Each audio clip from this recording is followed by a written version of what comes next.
Passons maintenant à un autre sujet.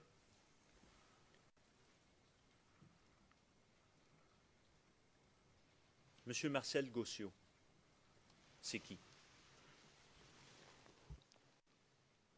C'est le directeur général du port autonome d'Abidjan.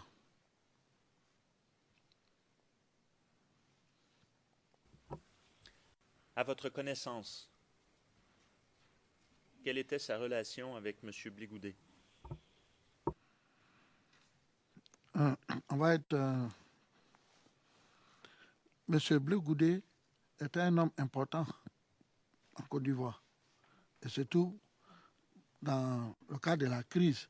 Donc, toutes les personnalités de ce pays, des hautes personnalités et de ce que nous appelons des personnalités au-dessus du parti du président Laurent Gbagbo, avaient du respect, d'estime pour M. Bleu Goudé. Et Bleu Goudé avait des rapports avec toutes les personnalités. Ça, je vous le dis en général avec tout le monde. Hein. Voilà.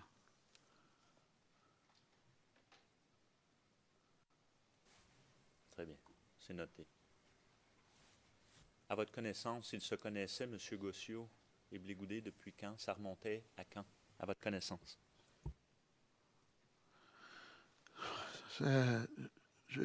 Pour dire, ils se connaissaient, quels étaient les liens depuis combien de temps, je ne sais pas trop. Peut-être c'est dans la crise, peut-être. C'est dans la crise.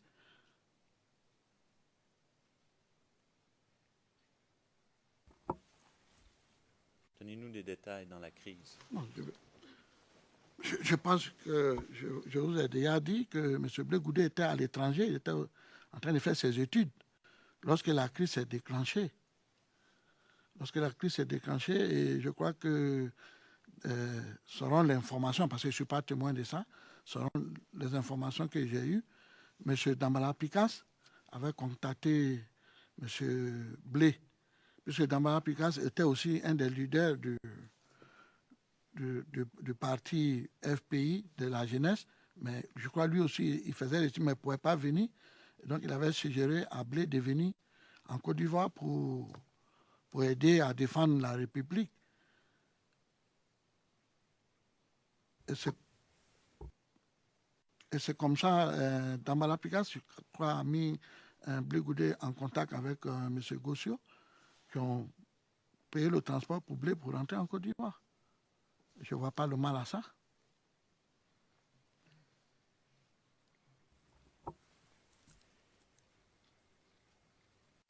Juste revenir, on a parlé hier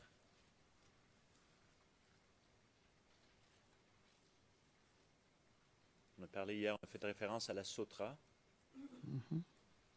On a fait référence au port d'Abidjan. J'aimerais revenir au soutien de M. Blégoudet, soutien financier. À votre connaissance, y avait-il des soutiens financiers qui venaient de M. Gossiot via le port d'Abidjan?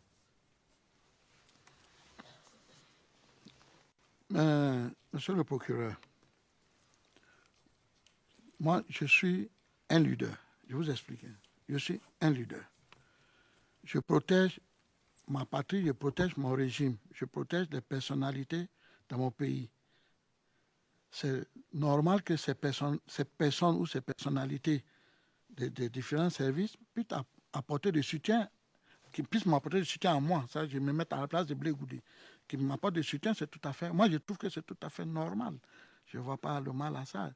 Il le soutenait, ça, il n'y a pas de problème. Je veux juste vous rassurer, monsieur le témoin, que c'est pas une question de mal ou non. On essaie d'établir les faits. Ultimement, ce sera à la Chambre de décider de l'ensemble des éléments de preuve à la fin. Alors à ce moment-ci, ma question est tout simplement à votre connaissance. Donc, vous confirmez qu'il y avait des soutiens financiers à M. Blégoudet via M. Gossiot par le port d'Abidjan. Je ne peux pas dire qu'il y avait le soutien de M. Gossiot financé à Blé Goudé de la part du port. C'est peut-être un peu, mais j'ai dit que en titre personnel, M. Gossio ou plusieurs responsables des services de l'État soutenaient Blé Goudé pour les actions qu'il menait. Parce que j'ai l'impression que, vous voulez savoir si c'est le port autonome d'Abidjan qui finançait Blé ou la société de transport ivoirien de Côte d'Ivoire qui finançait Blé. Je vous dis, il a obtenu des soutiens par ses responsables. Que si c'est de la caisse du port ou chose, ça, je ne travaille pas là-bas. Mais ils l'ont soutenu. Et ça, comment avez-vous appris cela? Comment savez-vous cela, cette information? C'est ce que je viens de vous dire tout à l'heure. Je dis, je ne suis pas témoin mais je sais très bien, c'est ce que nous avons tous attendu avec tout le monde. C'est ce que je vous ai dit. J'ai dit ça dans la déclaration, que c'est les responsables qui le soutenaient. Moi-même aussi, souvent, on me soutenait. J'ai dit, souvent, il partait me donner un peu de l'essence pour faire mes voyages.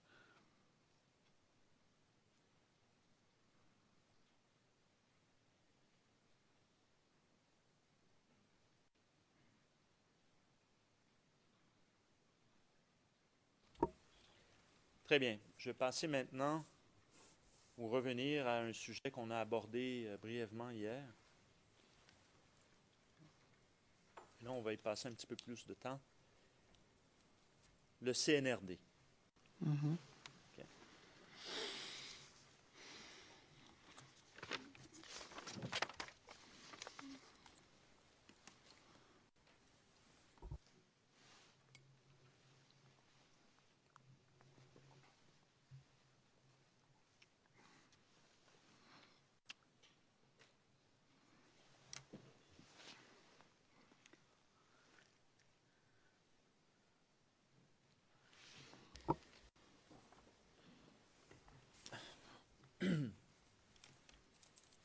À votre connaissance, qui était le président du CNRD?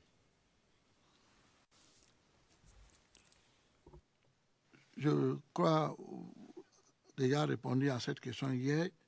J'ai dit la CNRD, pour savoir qui était le président qui dirigeait ça, je ne savais pas. Je vous ai dit, mais nous, on recevait de convocations au nom de la première dame, Mme Simon Eve Gabo, pour venir assister à des réunions avec elle. Donc, si c'est elle qui était le président de ça, là, je ne sais pas. Est-ce que vous savez justement quelle était la position de madame ou vous ne le savez pas au sein de l'organisation? Au-delà de qui pouvait être président, mais au sujet de madame spécifiquement. À ma connaissance, je pense qu'elle faisait partie de ce groupe-là, de cette organisation-là. Est-ce que vous savez quand cette organisation a été créée?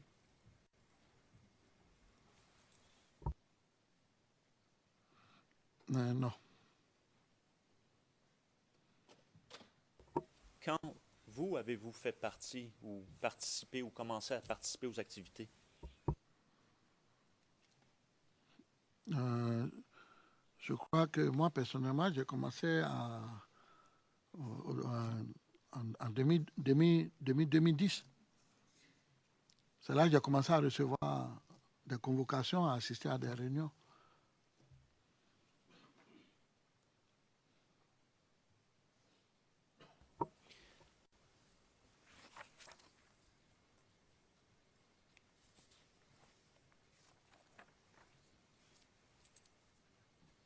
Hier, vous avez mentionné avoir participé à des réunions à la présidence. Excusez-moi, à la résidence. Oui, j'ai mentionné ça ici hier. J'ai dit, je crois, 2 ou 3 fois, on a assisté à des réunions à la résidence de la présidente de la République. Il y avait là-bas, il y avait un bureau, il y avait une salle où on pouvait faire des réunions, où on pouvait s'entretenir. Et c'est ce que j'ai dit.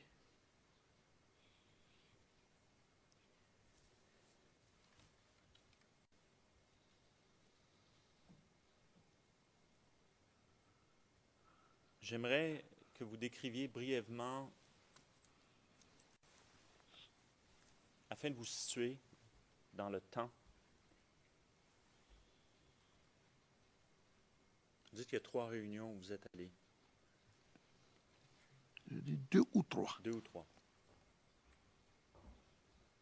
J'aimerais que vous décriviez cette salle.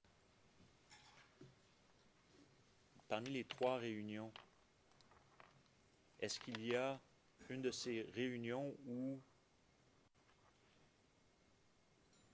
qui était plus grosse que les autres? En d'autres mots, qu'il y avait plus de participants à la réunion parmi celles-ci? Merci, monsieur le procureur. D'abord, bon, la première réunion, d'abord, vous voulez que je vous explique où se trouve la salle? On peut commencer par ça. Oh, d'accord, ok, merci.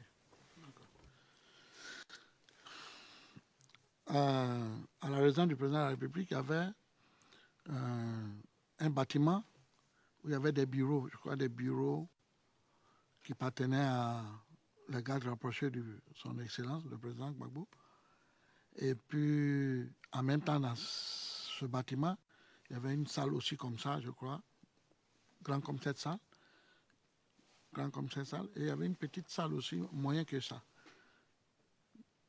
Donc, notre première réunion, on était juste quelques leaders de la Gracie patriotique, où on a entretenu, nous sommes échangés avec la première dame et les personnalités qui étaient là, pour une autre rencontre, où on devait se rencontrer des fois pour en discuter l'évolution de la situation sociopolitique qui prévoit dans le pays et ce qui s'est passé. Il fallait en discuter et voir quelles sont les dispositions à prendre et qu'est-ce qu'il faut faire.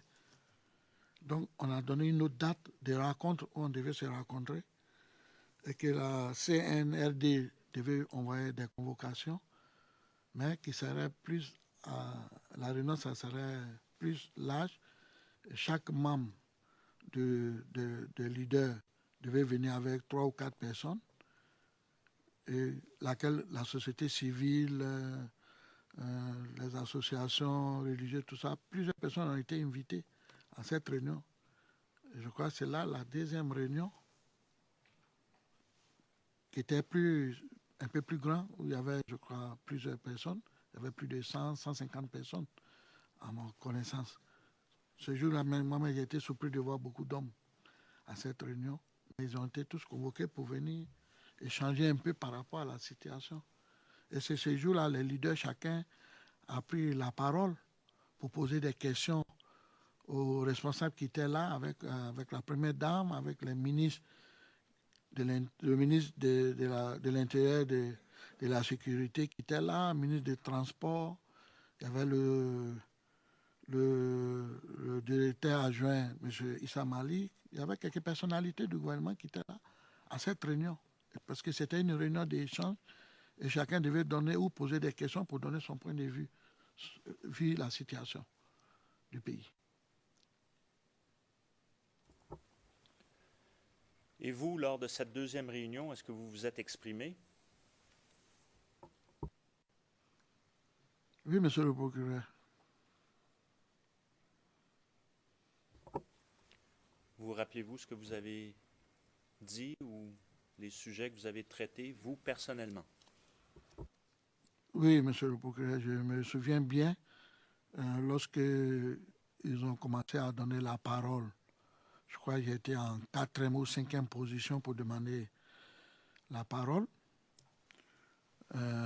Lorsqu'il a demandé la parole, ma question était par rapport à la situation sociale et la gravité même de la situation politique même de notre pays, parce que les Nations Unies avaient pris des résolutions, des décisions pour ne plus permettre des vols de nos avions, de nos hélicos. Il y avait beaucoup de choses qui ont été mises en embargo contre la Côte d'Ivoire, contre même le régime de M. Gbagbo. Donc ma question était si, à madame. Quand j'ai pris la parole, j'ai dit qu'il faut que les choses soient dites, la vérité soit dite. Parce que moi, à ma connaissance, je ne peux pas comprendre que nous, la Côte d'Ivoire est notre pays.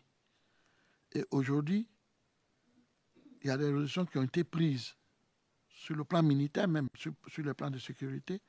Nos avions, nos hélicos ne peuvent plus s'envoler, étaient interdits par la résolution des choses de las Nations Unies. Et il y a beaucoup de décisions qui ont été prises qui ne nous permettaient plus. On était bloqués dans beaucoup de choses. Donc, ma question était qu'on dise la vérité parce que si nos avions ne peuvent pas envoler, si, par exemple, nos chars de guerre ne peuvent pas sortir pour défendre la Côte d'Ivoire, c'est que nous avons perdu.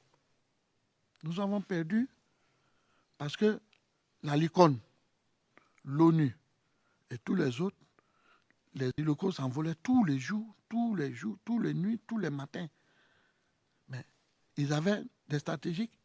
Si une fois que les avions pouvaient s'envoler, ils pouvaient connaître la position de nos FDS, ils pouvaient connaître les positions de nos stratégiques, et nous, on ne peut rien savoir, on ne peut rien connaître.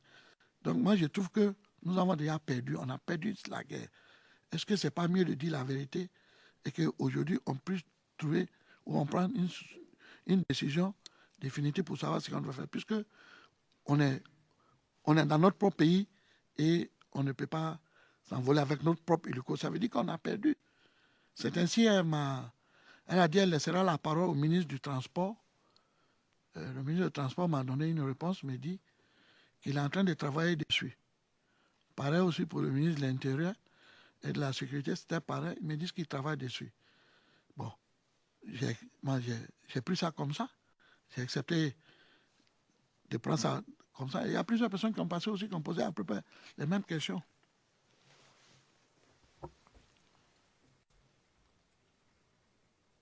Vous rappelez-vous si cette journée-là, vous avez fait une référence biblique? Une référence quoi, monsieur le procureur? Biblique. Bible. Ah, oui. Oui. Dites-nous. J'avais dit que... J'avais dit au nom de Dieu, au nom d'Abraham, le père de foi. C'est ce que j'avais dit avant de commencer la parole. Donc, vous vous rappelez d'avoir fait référence au Dieu d'Abraham? Oui. Très bien.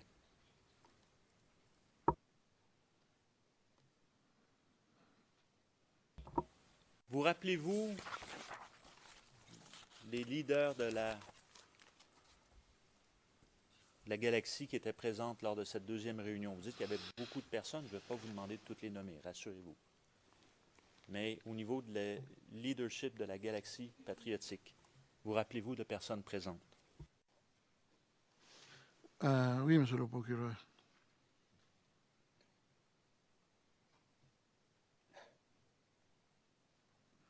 Il y avait moi-même, il y avait Arnaud Castro, il y avait Youssouf Fofana du Voix du Nord, il y avait Zegen Touré, il y avait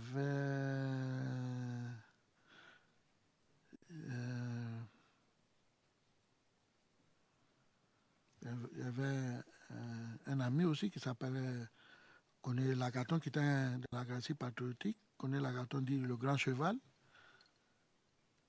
Et il y avait d'autres associations qui étaient là.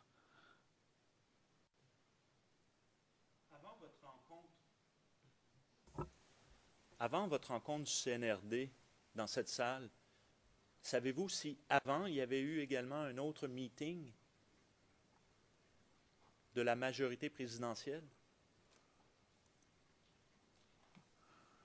Meeting ou réunion? Un meeting, parce qu'il y avait, je veux dire, dans la même salle, avec Oui. autant de personnes dans cette même salle. Pardon?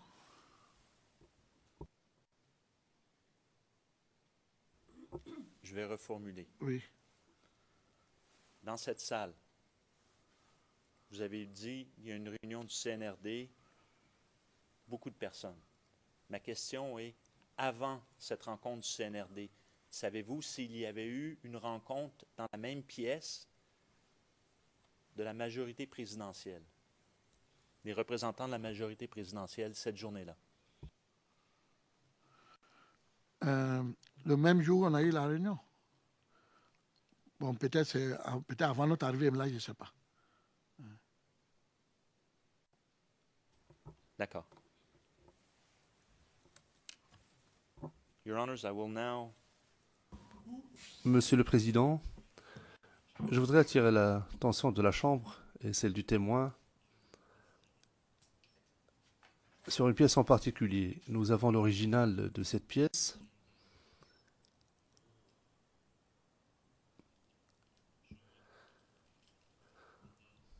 Je vous montre la pièce. Je vais sortir la pièce de cette enveloppe, référence 0034 0011.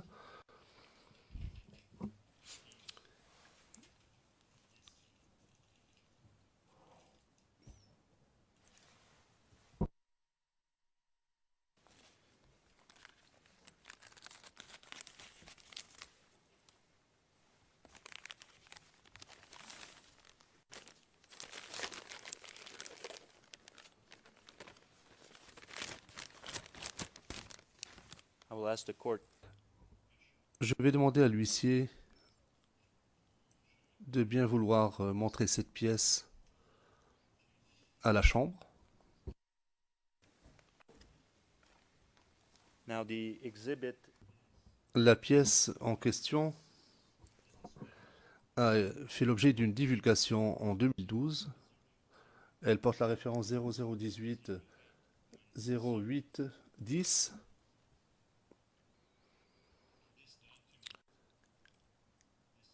Ce document, cet agenda, a été saisi dans la résidence présidentielle, dans une chambre à coucher, dans la chambre à coucher de Madame Gbagbo.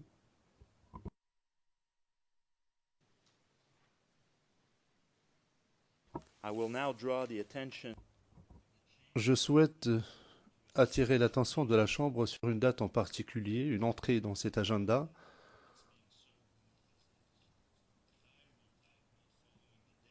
C'est sous forme de journal plutôt que d'un agenda, mais vous pourrez déjà suivre les dates manuscrites.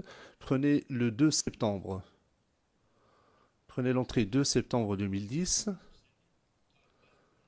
2 septembre 2010, en haut, coin supérieur de la page, vous verrez la date 27 décembre 2010. Et si vous tournez la page, le juge président, si vous souhaitez poser une question, est-ce qu'il ne faudrait pas que le témoin retire son casque? Enfin, je ne sais pas comment vous souhaitez exploiter cette pièce. Monsieur MacDonald, pourrait-on demander au témoin de retirer son casque alors? Le président, oui, allez-y, s'il vous plaît. Le président, je ne sais pas comment vous avez l'intention d'exploiter cette pièce. Si vous voulez vous en servir pour poser des questions, il serait préférable que le témoin quitte la salle d'audience parce qu'il comprend un peu l'anglais. Enfin, je ne sais pas ce que vous avez à l'esprit. C'est libre à vous. Monsieur MacDonald, à ce stade-ci, je ne pense pas qu'il faille que le témoin quitte le prétoire. Je voudrais simplement que la Chambre se reporte. Le juge président interrompant, si vous voulez simplement nous donner une indication, vous n'êtes pas tenu de le faire, nous sommes en mesure de lire. Monsieur MacDonald, tout à fait. Prenez l'entrée 30 septembre. Il y a un 2 à gauche. Et il s'agit de la page de la transcription qui a été divulguée parce que l'original ne portait pas de référence. J'attire l'attention sur la page 0018. La page principale se termine par 0810 Et la page qui m'intéresse, c'est la page 0851. C'est celle que vous avez sous les yeux, Monsieur le Président. Je le précise au fin du compte rendu. Et je vais maintenant poser une question. Please.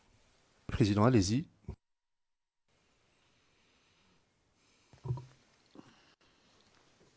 Monsieur le témoin, vous rappelez-vous la date à laquelle cette réunion a eu lieu? La réunion avec madame. Avec madame, celle où on vient de décrire que vous avez fait référence au Dieu d'Abraham. Et qu'il y avait M. Zéguen Touré qui était présent, qu'il y avait M. Hanoï Castro qui était présent, qu'il y avait M. Koné Lagarton qui était présent. Oui, oui, monsieur le procureur, j'ai compris. Te donner la date et le jour juste de moi, ça serait difficile. Sincèrement, je ne me souviens pas. Mais je confirme qu'il y avait cette réunion-là. Selon les informations que nous avons, Oui. cette réunion se serait déroulée le 27 décembre 2010. 27 décembre 2010. Donc, 2 jours après la fête de Noël. 2 jours, donc, après la fête de Noël. Est-ce que ça vous rafraîchit la mémoire? C'est ce que j'ai dit. La date, je reconnais qu'il y a eu réunion. C'était dans le mois de décembre, mais la date où c'est avant Noël ou après Noël, vraiment, il faut.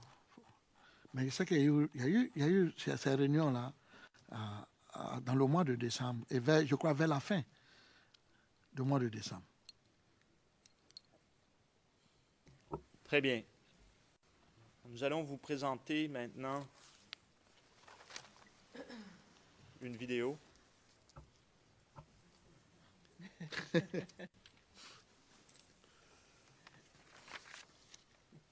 Et cette vidéo porte le numéro Oui, monsieur. 0064 0078.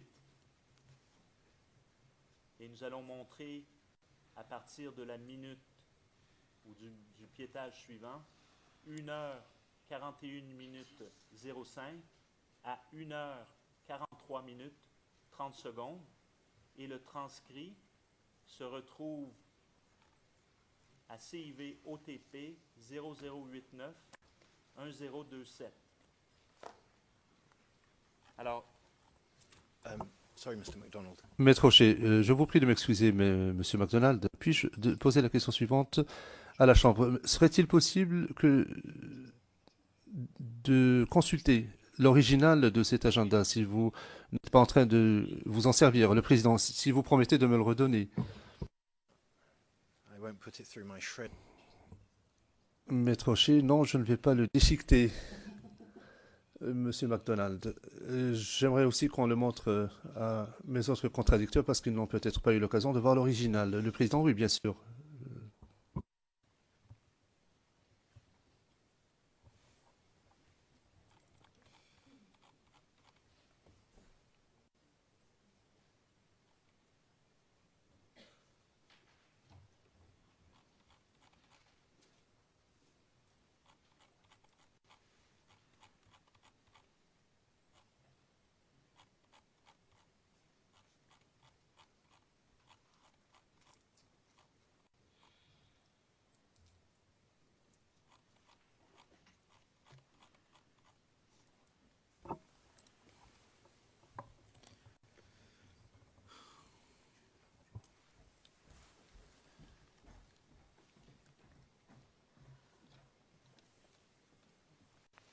so we'll have to be on evidence 2 if I'm not. Je crois qu'il faut appuyer sur le bouton Évidence 2, si je ne m'abuse.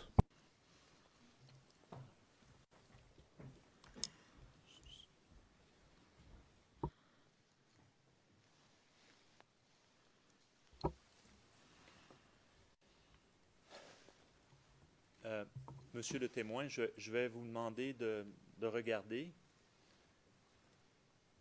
Je vais arrêter, surtout pour le bénéfice de la Chambre, et des collègues. Et après, on va laisser continuer la vidéo et on reviendra par la suite avec des questions.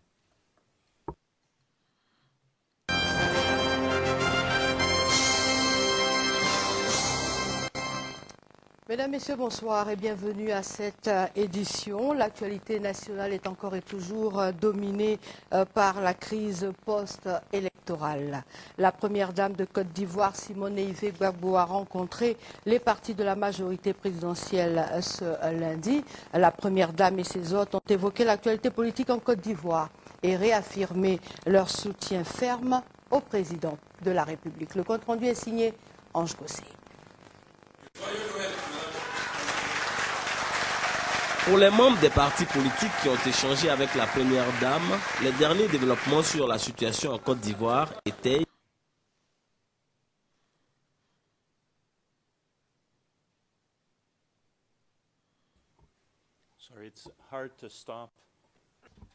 Il est difficile de faire un arrêt sur l'image quand l'image ne dure qu'une seconde. Nous allons nous reprendre.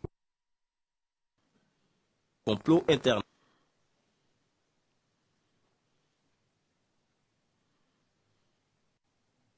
A rencontré les partis de la majorité présidentielle ce lundi. La première dame et ses hôtes ont évoqué l'actualité politique en Côte d'Ivoire.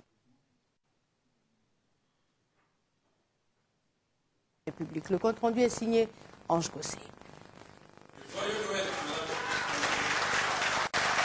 Pour les membres des partis politiques qui ont échangé avec la première dame, les derniers développements sur la situation.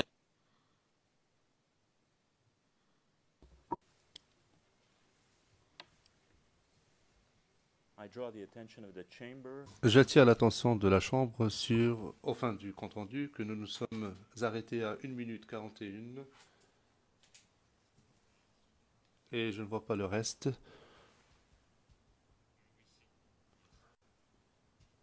Bien. 41-21, où l'on voit Madame Gbagbo avec un document écrit. Monsieur le témoin. Oui, monsieur le procureur. Tout à l'heure, on a fait référence à une salle dans laquelle la réunion en question a eu lieu. Est-ce que vous êtes en mesure de confirmer s'il s'agit de cette salle ou non? Si, monsieur le procureur, c'est bien la salle. On vous a montré un très bref extrait.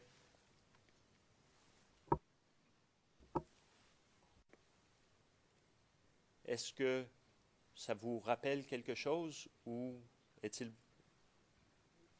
ce bref extrait que je viens de vous montrer ou est-ce qu'il est préférable de continuer? Oui, il faut avancer, s'il vous plaît. En Côte d'Ivoire étaye le complot international contre le pouvoir du président Laurent Gbagbo. Cet ensemble de partis politiques, membres de la majorité présidentielle, souhaite comme riposte la rupture des relations diplomatiques entre la Côte d'Ivoire et les pays qui se montrent hostiles à son égard, la mise sur pied d'un comité d'études pour la création d'une monnaie ivoirienne et le réarmement moral de la Côte d'Ivoire résistante. Contre toutes les attaques que subit la Côte d'Ivoire, ensemble nous devons avoir une réponse appropriée, a indiqué la première dame de Côte d'Ivoire. Il est évident que contre les attaques de l'UEMOA, on sera obligé de résister et de mettre en place un système qui permet de maintenir notre économie debout.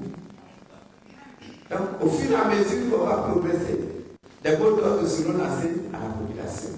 Et on doit trouver une population qui est mobilisée. On doit à chaque fois trouver une population qui est debout, qui est mobilisée, qui est prête à prendre sa part. La libération, la délivrance ne se fait jamais, n'est-ce pas, sans que chacun paye sa part de prix. Il y a un prix à payer et chacun doit payer sa part de prix. Celui qui dit, en tout cas, moi je ne vais pas souffrir, ça veut dire qu'il a décidé que le pays là doit lui être arraché. En attendant, le grand rassemblement des partis de la majorité présidentielle, la première dame appelle à une forte participation de ceux-ci au meeting du 29 décembre 2010 à la place de la République pour soutenir le président élu de Côte d'Ivoire, son Excellence Laurent Gbagbo.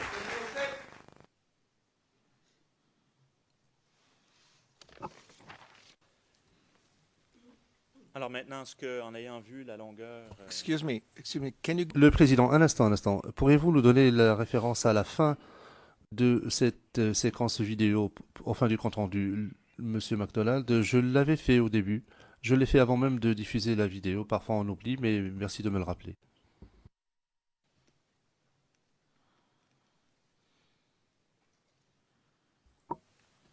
Alors, monsieur le témoin, est-ce que ça vous rafraîchit la mémoire de voir l'extrait qu'on vient de présenter? Oui, monsieur le procureur, mais rafraîchir la mémoire dans quel sens? Qu'est-ce que vous voulez savoir dans cette vidéo-là? Est-ce que c'est quoi qu'on vient de voir? Vous venez de voir une grande réunion qui a été convoquée par la première dame, où elle fait un appel à une mobilisation à la place de la République. C'est un message qu'elle lance d'abord à tous ceux qui sont ici pour qu'ils puissent se mobiliser. Et en même temps, elle a donné les raisons, la raison de son combat. Étiez-vous présent, vous, à cette réunion-là? J'ai dit que je n'étais pas présent.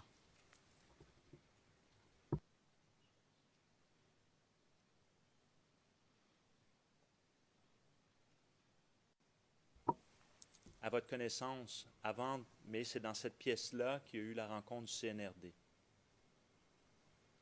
Oui, monsieur le procureur, c'est dans la même salle.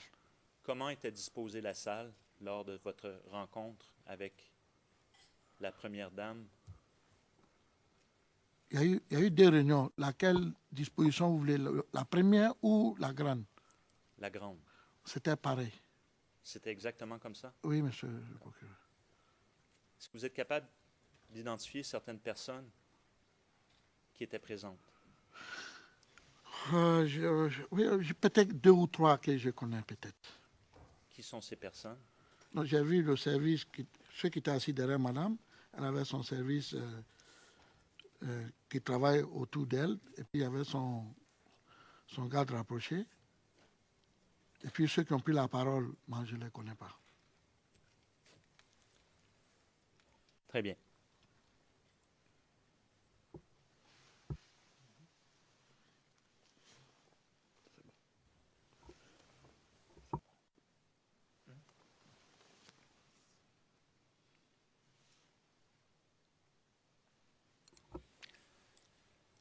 C'était quoi à votre connaissance, ce meeting qui devait avoir lieu à la place de la République le 29 décembre? C'est comme c'est la même information qu'elle a déjà dit, les raisons, l'objet du meeting, la résistance. La résistance.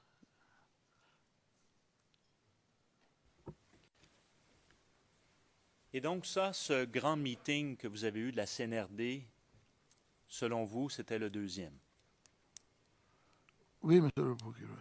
Est-ce que vous en avez eu d'autres par la suite, avec la première dame du CNRD? À ma connaissance, non. À ma connaissance, non, je pense pas, sincèrement. Est-ce que vous avez participé avec la première dame à de grands meetings au mois de janvier? Oui. À quel endroit? Je ne me souviens pas bien de la date, mais c'est à Trévis, au Palais de la Culture.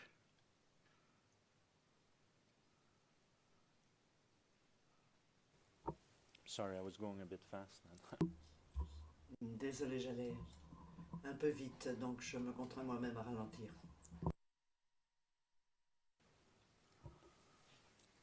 Donc, vous rappelez-vous de la date du rassemblement au Palais de la Culture à Trècheville en janvier? Je sais très bien qu'il y a eu un grand meeting organisé par la Première Dame, où moi-même je m'étais retrouvé là, et puis presque toute la Galaxie patriotique et toutes les associations, plus la population. Mais la date du mois de janvier, juste la date, je ne peux pas, mais c'est que c'est dans le mois de janvier. Y a-t-il eu une préparation à ce meeting? Avant, est-ce que ça a été annoncé, publicisé, organisé?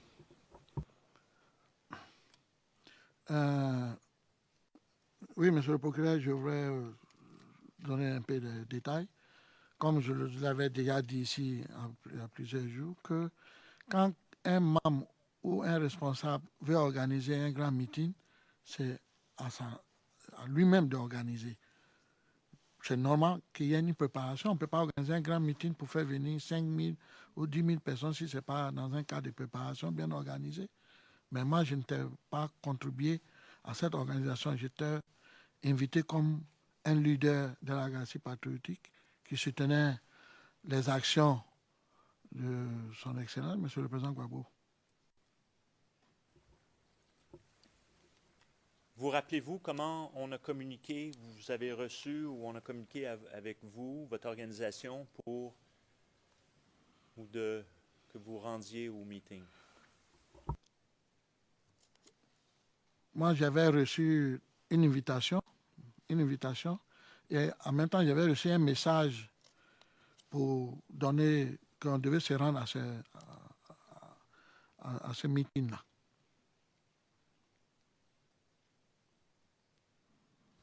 Vous rappelez-vous du contenu du message? Oui, je pense me souvenir, c'était une invitation à se retrouver au Palais de la Culture à ce meeting-là, devant la Première Dame. Vous rappelez-vous avoir montré ce message? C'est-à-dire, vous rappelez-vous avoir discuté de ce message avec le bureau du procureur lors de votre première rencontre en octobre? Oui, je me souviens qu'on a discuté de la méthode.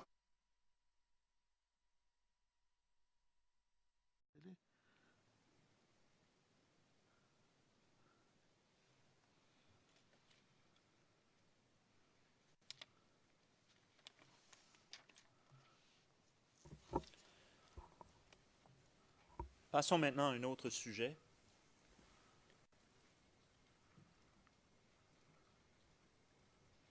Monsieur Marcel Gossiot, c'est qui? C'est le directeur général du port autonome d'Abidjan.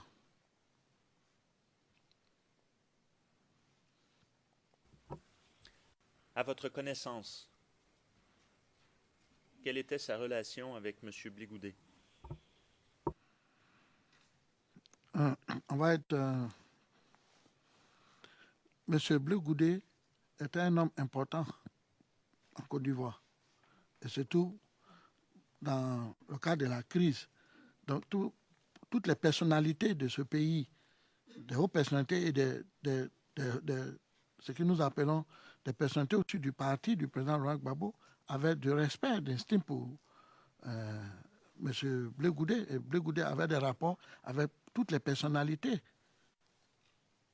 Ça, je vous le dis en général avec tout le monde. Hein. Voilà.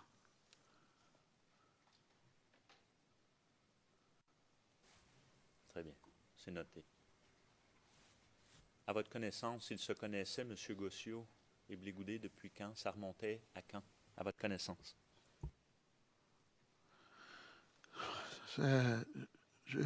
Pour dire, ils se connaissaient, quels étaient les liens depuis combien de temps, je ne sais pas trop. Peut-être c'est dans la crise, peut-être.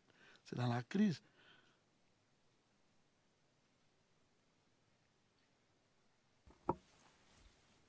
Donnez-nous des détails dans la crise. Non, je pense que je vous ai déjà dit que M. Bligoudé était à l'étranger, il était en train de faire ses études lorsque la crise s'est déclenchée. lorsque la crise s'est déclenchée, et je crois que selon l'information, parce que je ne suis pas témoin de ça, selon les informations que j'ai eues, M. Dambala Picas avait contacté M. Blé, puisque Dambala Picas était aussi un des leaders du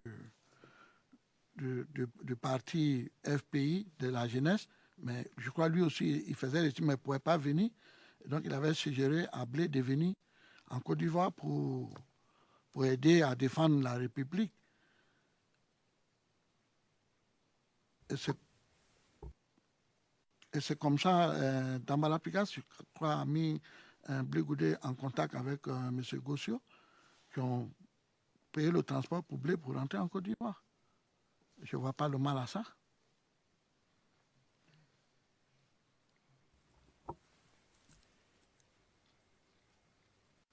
Juste revenir, on a parlé hier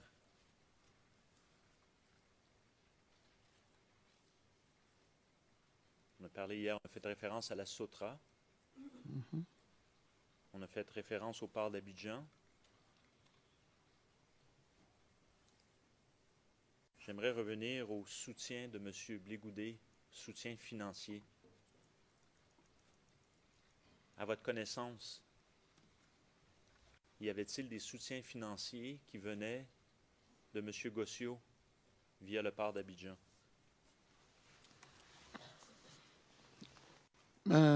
Monsieur le procureur, moi, je suis un leader. Je vous explique. Je suis un leader.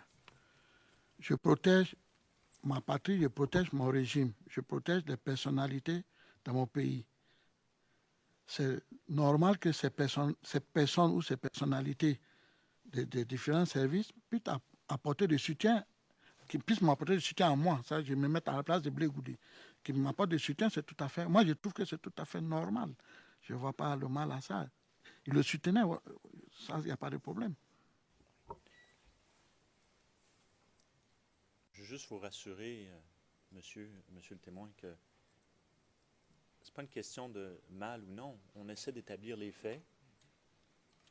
Ultimement, ce sera à la Chambre de décider de l'ensemble des éléments de preuve à la fin.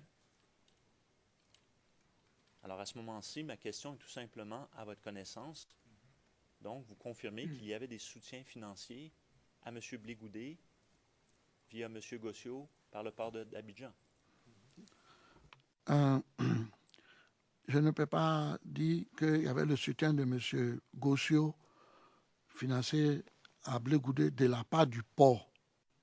C'est peut-être un peu, mais j'ai dit que, en titre personnel, M. Gossio ou plusieurs responsables des services de l'État soutenaient Blé Goudé pour les actions qu'il menait. Parce que j'ai l'impression que, vous voulez savoir si c'est le port autonome d'Abidjan qui finançait Blé ou la société de transport ivoirien de Côte d'Ivoire qui finançait Blé. Je vous dis, il a obtenu des soutiens par ses responsables. Que si c'est de la caisse du port ou chose, ça, je ne travaille pas là-bas. Mais ils l'ont soutenu. Et ça, comment avez-vous appris cela? Comment savez-vous cela, cette information? C'est ce que je viens de vous dire tout à l'heure. Je dis, je ne suis pas témoin mais je sais très bien, c'est ce que nous avons tous attendu avec tout le monde. C'est ce que je vous ai dit. J'ai dit ça dans la déclaration, que c'est les responsables qui le soutenaient. Moi-même aussi, souvent, on me soutenait. J'ai dit, souvent, les patrons me donnaient un peu de l'essence pour faire mes voyages.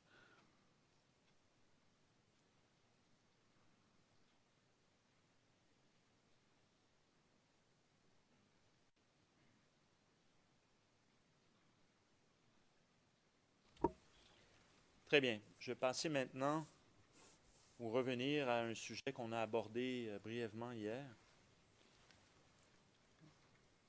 Là, on va y passer un petit peu plus de temps. Le CNRD. Okay.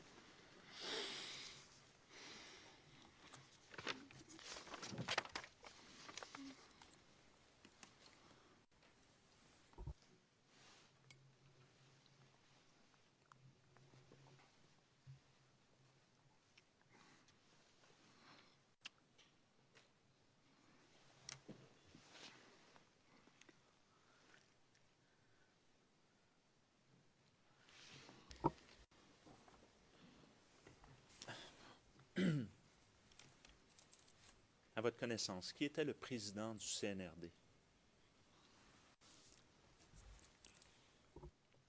Je crois déjà répondu à cette question hier.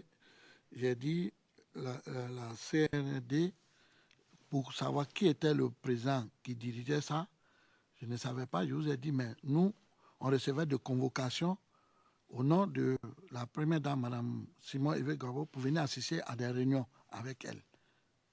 Donc, si c'est elle qui était le président de ça, là, je ne sais pas. Est-ce que vous savez justement quelle était la position de madame ou vous ne le savez pas au sein de l'organisation? Au-delà de qui pouvait être président, mais au sujet de madame spécifiquement. À ma connaissance, je pense qu'elle faisait partie de ce groupe-là, de cette organisation-là. Est-ce que vous savez quand cette organisation a été créée?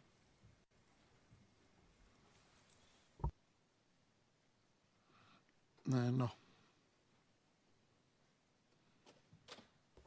Quand vous avez-vous fait partie ou participé ou commencé à participer aux activités? Je crois que moi, personnellement, j'ai commencé en 2010. C'est là que j'ai commencé à recevoir des convocations, à assister à des réunions.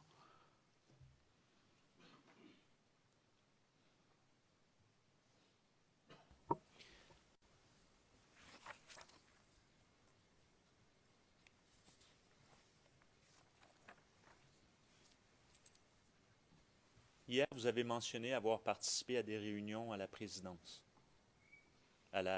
Excusez-moi, à la résidence. Oui, j'ai mentionné ça ici hier. J'ai dit, je crois, 2 ou 3 fois, on a assisté à des réunions à la résidence de la présidente de la République. Il y avait là-bas, il y avait un bureau, il y avait une salle où on pouvait faire des réunions, où on pouvait s'entretenir. Et c'est ce que j'ai dit.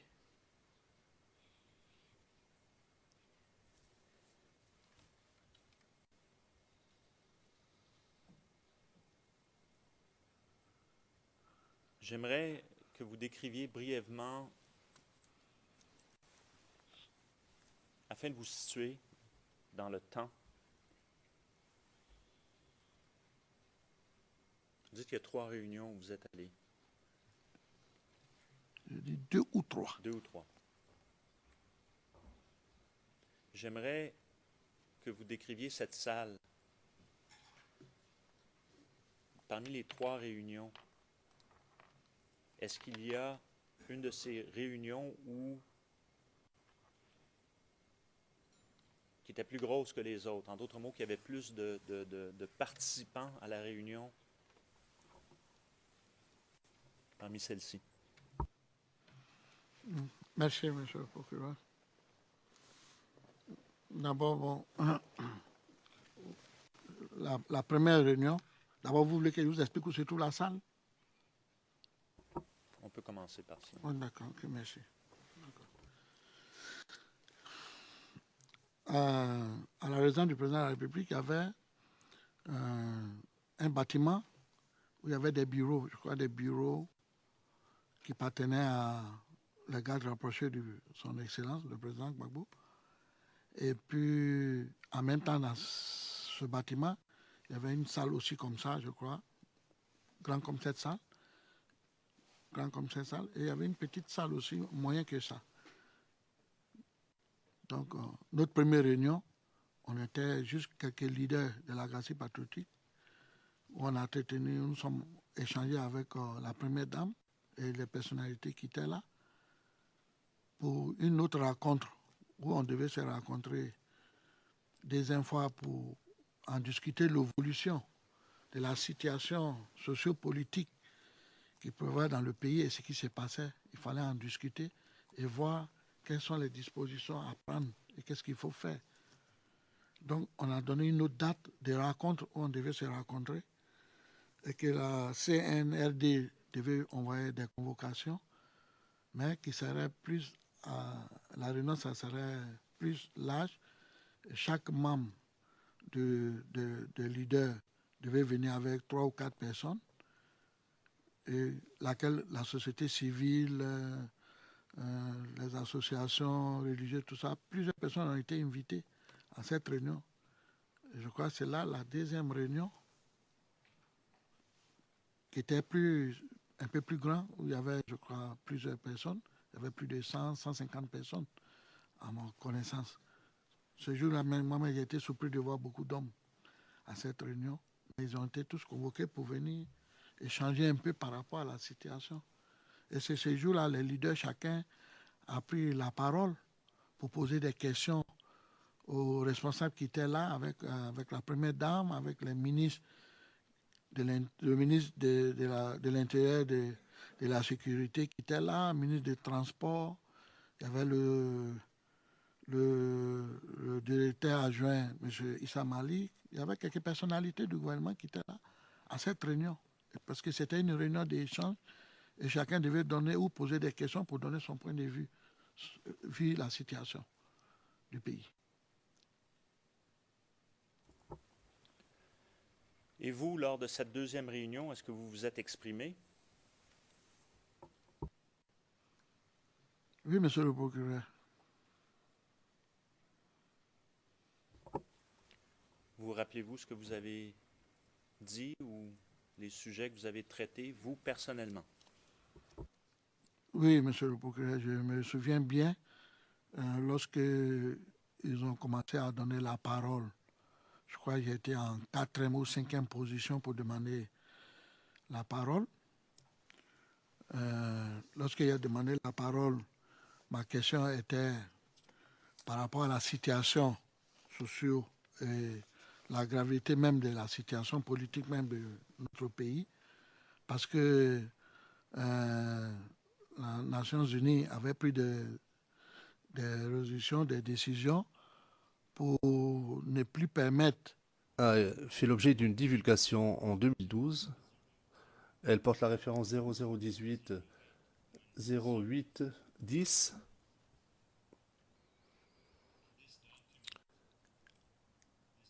Ce document, cet agenda, a été saisi dans la résidence présidentielle,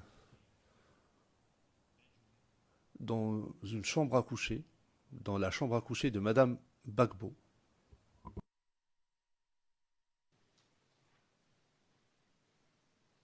I will now draw the attention.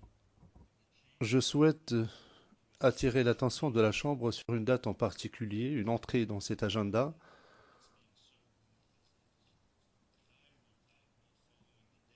C'est sous forme de journal plutôt que d'un agenda, mais vous pourrez déjà suivre les dates manuscrites. Prenez le 2 septembre. Prenez l'entrée 2 septembre 2010. 2 septembre 2010, en haut, coin supérieur de la page, vous verrez la date 27 décembre 2010. Et si vous tournez la page, le juge président. Si vous souhaitez poser une question, est-ce qu'il ne faudrait pas que le témoin retire son casque? Enfin, je ne sais pas comment vous souhaitez exploiter cette pièce. Monsieur MacDonald, pourrait-on demander au témoin de retirer son casque alors? Le président, oui, allez-y, s'il vous plaît. Le président, je ne sais pas comment vous avez l'intention d'exploiter cette pièce. Si vous voulez vous en servir pour poser des questions, il serait préférable que le témoin quitte la salle d'audience parce qu'il comprend un peu l'anglais. Enfin, je ne sais pas ce que vous avez à l'esprit. C'est libre à vous. Monsieur MacDonald, à ce stade-ci, je ne pense pas qu'il faille que le témoin quitte le prétoire. Je voudrais simplement que la Chambre se reporte. Le juge président interrompant, si vous voulez simplement nous donner une indication, vous n'êtes pas tenu de le faire, nous sommes en mesure de lire. Monsieur MacDonald, tout à fait. Prenez l'entrée 30 septembre. Il y a un 2 à gauche. Et il s'agit de la page de la transcription qui a été divulguée parce que l'original ne portait pas de référence. J'attire l'attention sur la page 00 18. La page principale se termine par 0810. Et la page qui m'intéresse, c'est la page 0851. C'est celle que vous avez sous les yeux, Monsieur le Président. Je le précise au fin du compte rendu. Et je vais maintenant poser une question. Please. Président, allez-y.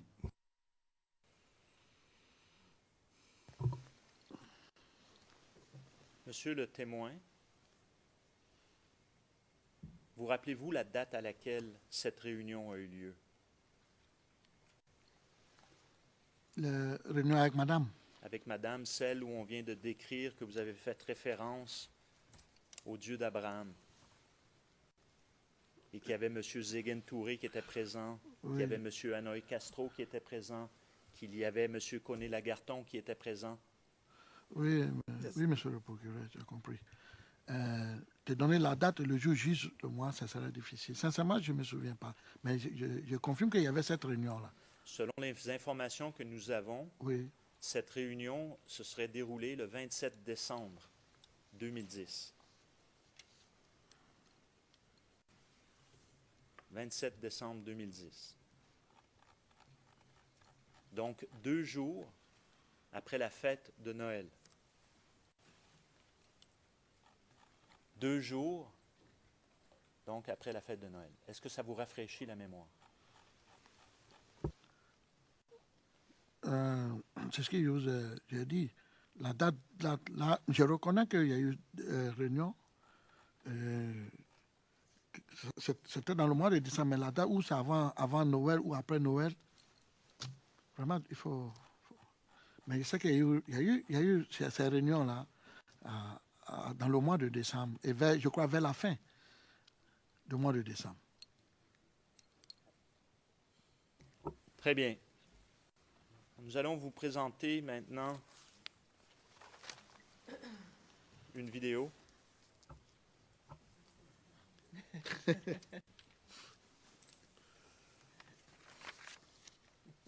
Et cette vidéo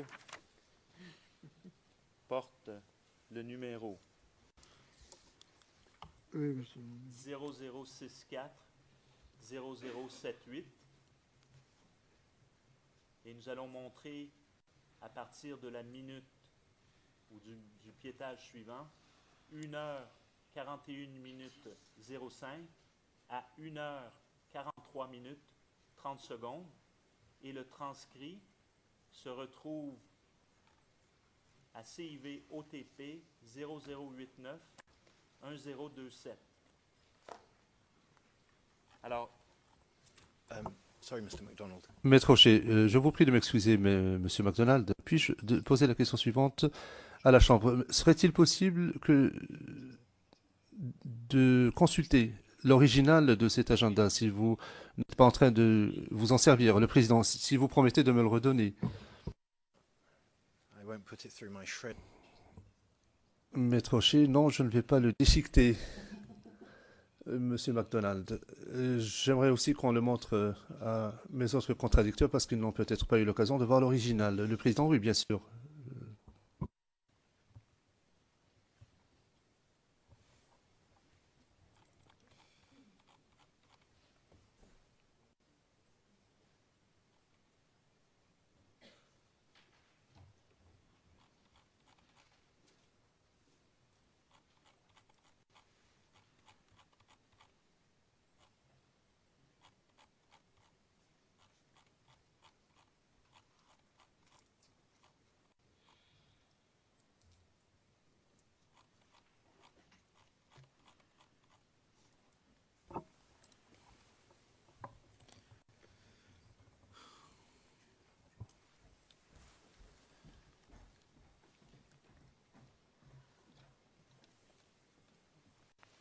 so we'll have to be on evidence 2 if I'm not.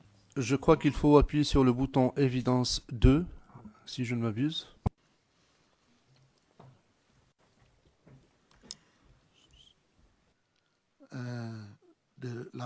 Des vols de nos avions, de nos hélicos. Il y avait beaucoup de choses que qui a été mis en embargo contre la Côte d'Ivoire, contre même le régime de M. Gbagbo. Donc ma question était ceci à madame. Quand j'ai pris la parole, j'ai dit qu'il faut que les choses soient dites, la vérité soit dite.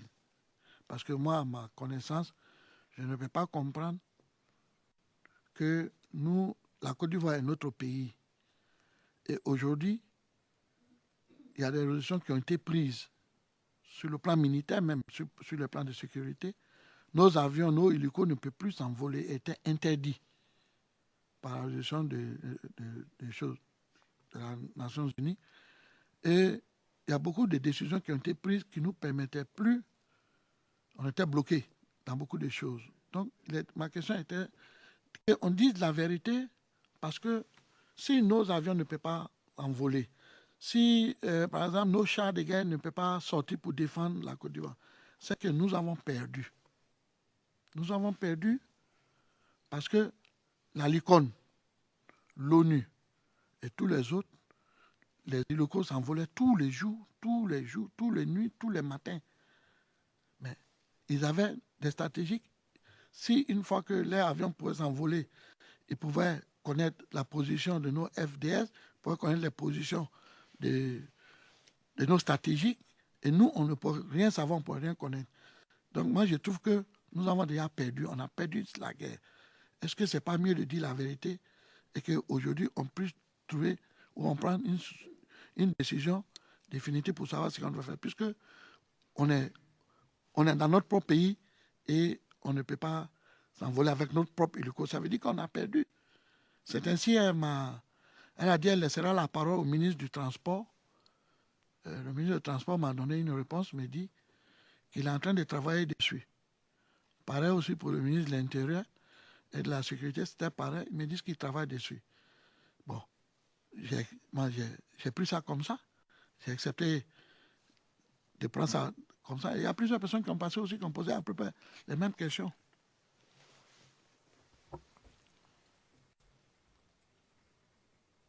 Vous rappelez-vous si cette journée-là, vous avez fait une référence biblique? Une référence quoi, monsieur le procureur? Biblique. Bible. Ah, oui. Oui. Dites-nous. J'avais dit que... J'avais dit au nom de Dieu, au nom d'Abraham, le père de foi. C'est ce qu'il avait dit avant de commencer la parole. Donc, vous vous rappelez d'avoir fait référence au Dieu d'Abraham? Oui. Très bien.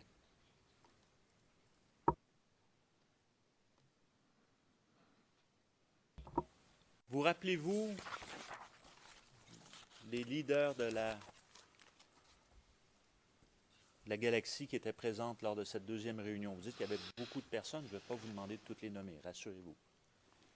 Mais au niveau de leadership de la galaxie patriotique, vous rappelez-vous de personnes présentes? Oui, monsieur le procureur.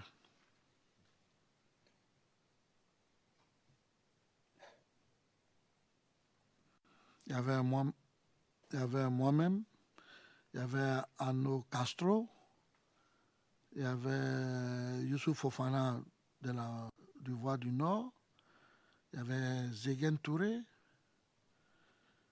il y avait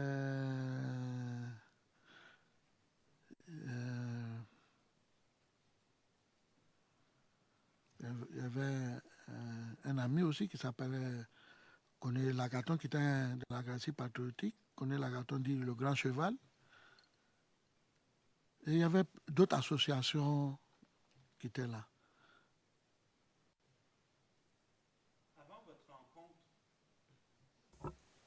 Avant votre rencontre du CNRD dans cette salle, savez-vous si avant il y avait eu également un autre meeting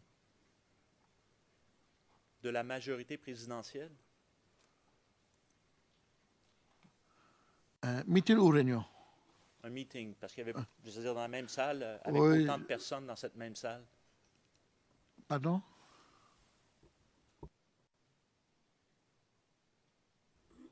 Je vais reformuler. Oui.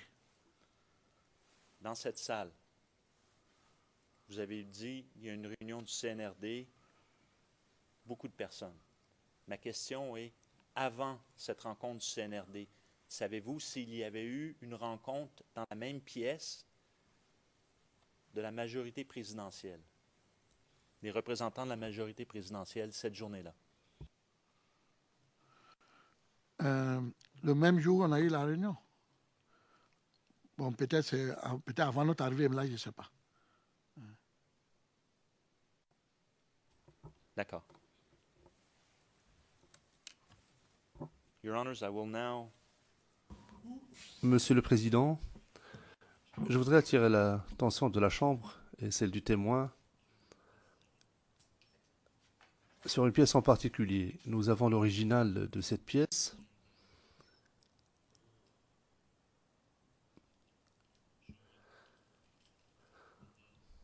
Je vous montre la pièce. Je vais sortir la pièce de cette enveloppe, référence 0034 0011.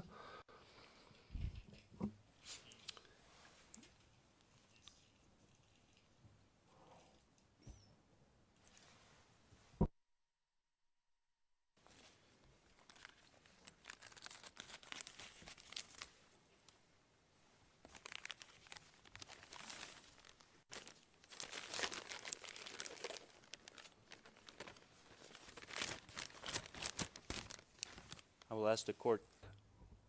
Je vais demander à l'huissier de bien vouloir montrer cette pièce à la Chambre. Now the exhibit, La pièce en question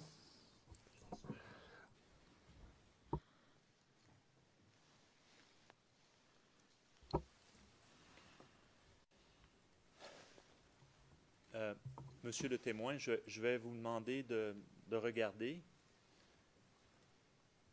Je vais arrêter, surtout pour le bénéfice de la Chambre et des collègues.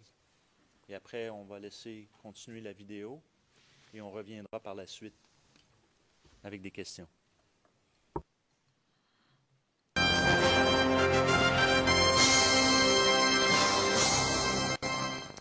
Mesdames, Messieurs, bonsoir et bienvenue à cette édition. L'actualité nationale est encore et toujours dominée par la crise post-électorale. La première dame de Côte d'Ivoire, Simone Yves Gbagbo, a rencontré les partis de la majorité présidentielle ce lundi. La première dame et ses hôtes ont évoqué l'actualité politique en Côte d'Ivoire et réaffirmé leur soutien ferme au président de la République. Le compte-rendu est signé Ange Gossé. Pour les membres des partis politiques qui ont échangé avec la première dame, les derniers développements sur la situation en Côte d'Ivoire étaient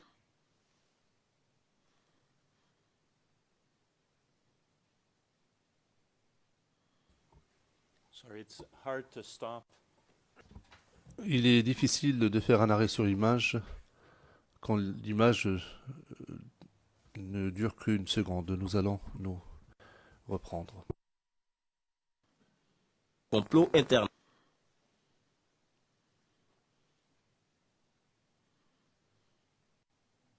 A rencontré les partis de la majorité présidentielle ce lundi. La première dame et ses hôtes ont évoqué l'actualité politique en Côte d'Ivoire.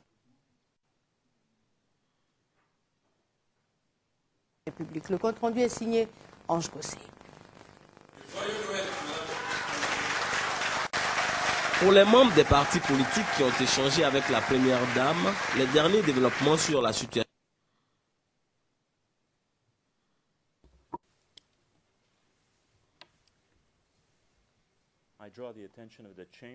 J'attire l'attention de la Chambre au fin du compte-rendu que nous nous sommes arrêtés à 1 minute 41 et je ne vois pas le reste.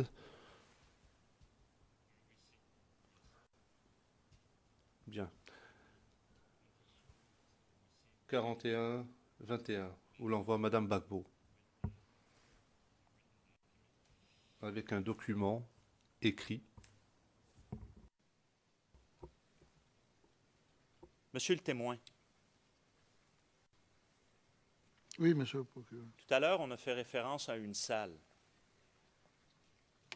dans laquelle la réunion en question a eu lieu. Est-ce que vous êtes en mesure de confirmer s'il s'agit de cette salle ou non? Si, monsieur le procureur, c'est bien la salle. On vous a montré un très bref extrait.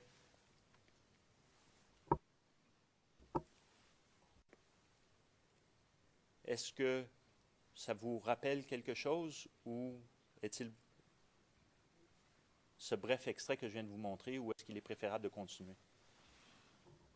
Oui, il faut avancer, s'il vous plaît. En Côte d'Ivoire étaye le complot international contre le pouvoir du président Laurent Gbagbo. Cet ensemble de partis politiques, membres de la majorité présidentielle, souhaitent comme riposte la rupture des relations diplomatiques entre la Côte d'Ivoire et les pays qui se montrent hostiles à son égard, la mise sur pied d'un comité d'études pour la création d'une monnaie ivoirienne et le réarmement moral de la Côte d'Ivoire résistante. Contre toutes les attaques que subit la Côte d'Ivoire, ensemble nous devons avoir une réponse appropriée, a indiqué la première dame de Côte d'Ivoire. Il est évident que contre les attaques de l'UEMOA, on sera obligé de résister et de mettre en place un système qui permet de maintenir notre économie debout. Donc, au fur et à mesure qu'on va progresser, des mots d'ordre seront lancés à la population. Et on doit trouver une population qui est mobilisée. On doit à chaque fois trouver une population qui est debout, qui est mobilisée, qui est prête à prendre sa part. La libération, la délivrance ne se fait jamais, n'est-ce pas, sans que chacun paye sa part de prix. Il y a un prix à payer et chacun doit payer sa part de prix. Celui qui dit, en tout cas, moi je ne vais pas souffrir, ça veut dire qu'il a décidé que le pays doit lui être arraché. En attendant le grand rassemblement des partis de la majorité présidentielle, la première dame appelle à une forte participation de ceux-ci au meeting du 29 décembre 2010 à la place de la République pour soutenir le président élu de Côte d'Ivoire, son Excellence Laurent Gbagbo.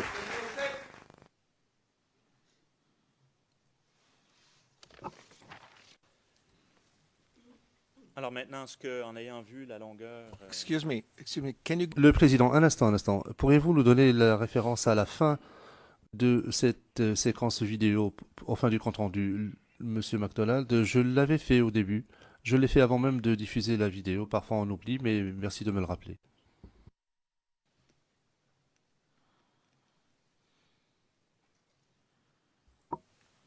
Alors, monsieur le témoin, est-ce que ça vous rafraîchit la mémoire de voir l'extrait qu'on vient de présenter? Oui, monsieur le procureur, mais rafraîchit la mémoire dans quel sens? Qu'est-ce que vous voulez savoir dans cette vidéo-là? Est-ce que c'est quoi qu'on vient de voir? Vous venez de voir une grande réunion qui a été convoquée par la première dame où elle fait un appel à une mobilisation à la place de la République. C'est un message qu'elle lance d'abord à tous ceux qui sont ici pour qu'ils puissent se mobiliser. Et en même temps, elle a donné les raisons, la raison de son combat. Étiez-vous présent, vous, à cette réunion-là? J'ai dit que je n'étais pas présent.